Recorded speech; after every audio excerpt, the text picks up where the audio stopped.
Shah news చూసావా? ఒడిస్సాలో ఒక అమ్మాయి తనే పెట్రోల్ పోసుకొని కాల్చుకొని చనిపోయింది. అవునా, ఎందుకు? అమ్మాయి పేరు సౌమ్యశ్రీ, 20 ఏళ్ళు ఉంటాయి.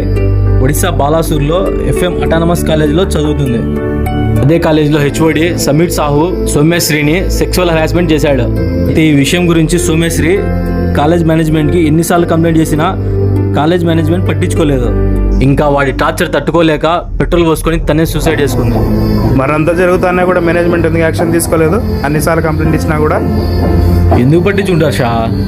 చేసినోడు ఆపోజిట్ రిలీజ్ వాడు లేదా మనలాగా సామాన్యుడు అయింటే పట్టించుకుంటారు. మరి అట్లయితే ఇంకా అమ్మాయికి న్యాయం ఎప్పుడు జరిగేది? న్యాయమా? నాకైతే నమ్మకం లేదు షా.